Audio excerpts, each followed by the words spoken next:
Penguin Random House Audio presents Problematic Summer Romance by Hazelwood. Read for you by Elizabeth Lamont and Eric Nolan. Once again, for Jen, the only one who asked for this. Happy birthday. I made them extra messy, just for you. Prologue. It shames me to admit it, but for a brief period, I seriously considered not showing up to my brother's wedding. Does Eli know? My friend Jade asks.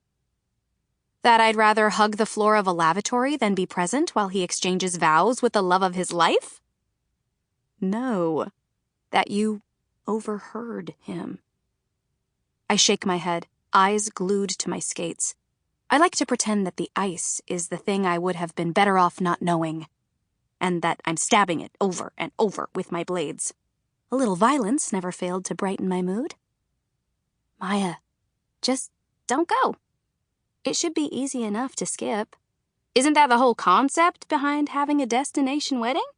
You discharge your familial duty by inviting everyone you've ever met, including creepy, doll-collecting aunts and the third cousin who gives sweaty hugs, while fully expecting that 90% of your acquaintances will send their regrets and refuse to show up. For real, if people had thousands of dollars to blow on a vacation, they wouldn't use it to go eat shitty fondant cake at a location picked by someone else. In theory, yeah.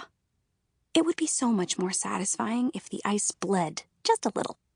That's not why Eli's having a destination wedding, though. For one, he's flying out everyone who can't afford it, which is me, mostly. My brother is older than I am and has a very remunerative job, two qualities he shares with every other person on the guest list.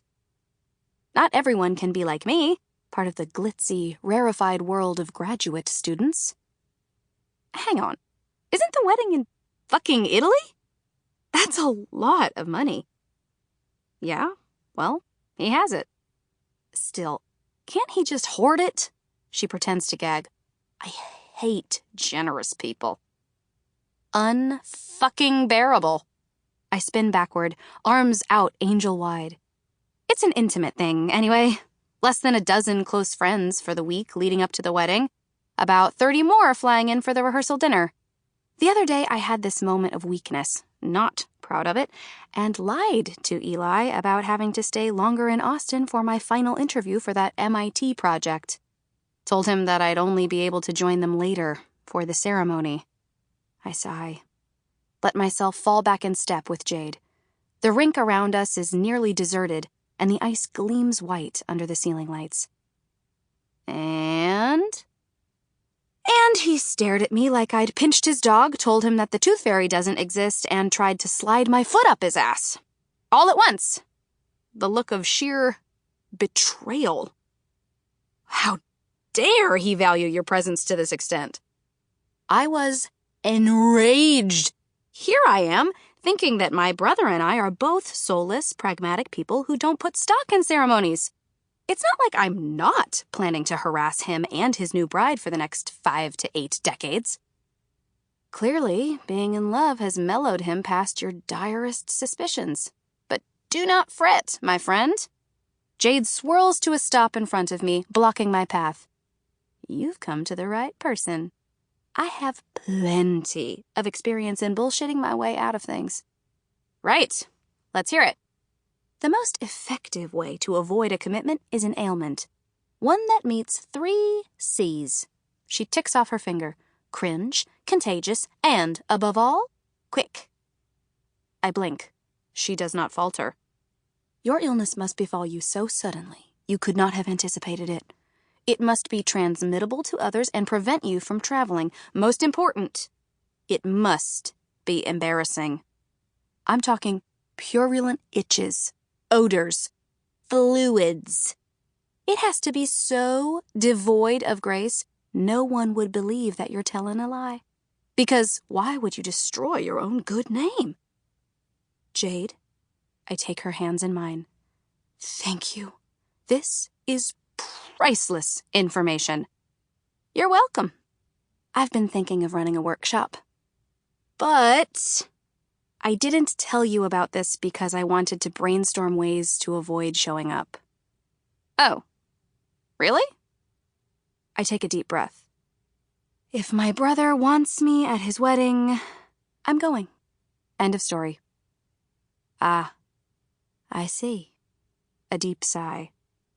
Remember when you used to hate him? Yup.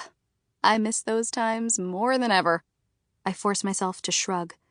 But it's just a week. Honestly, I'm being a crybaby. You sure?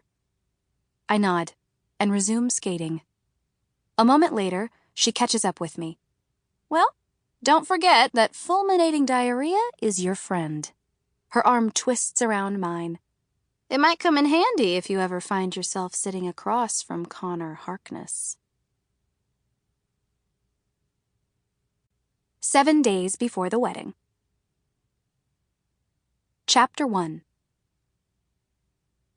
In a much appreciated stroke of luck, my brother's favorite creature in the whole universe is a dog. Or, that's not wholly true. The orbit of Eli's life spins around a single center of mass. Rue, his fiancée. And after 2 years of observing her, studying her, teasing her, squinting at her, and making stilted conversation with her, I must admit that I cannot blame him. Rue is unique and complicated and loyal and silent, and most people don't like her very much. I once suspected her to be cold. I worried that her relationship with my brother was doomed to be lopsided and that it would end with her breaking his heart. And yet, over time, it has become obvious that she'd do anything for him, including patiently pretending to be interested as his little sister ventilates the idea of getting bangs for the 4th time in a month. I see her, and I have judged her worthy of his love. The dog, however, predates Rue. Tiny is a sweet-tempered 200-pound mutt rescue whose hobbies include snoring, slobbering all over himself, and being indiscriminately, aggressively affectionate. And when Eli started musing that it might be nice having a destination wedding with close friends and family, it was Rue who said, "We should stay nearby, though." Why? Wouldn't you want Tiny to be there? Indeed. Worthy of his love. Fortunately, Tiny is an enthusiastic traveler, which allowed them to keep Europe on the table.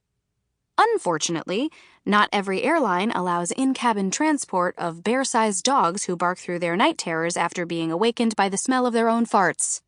Tiny's substandard sleep hygiene breaks my heart, but it's a sliver of an opportunity.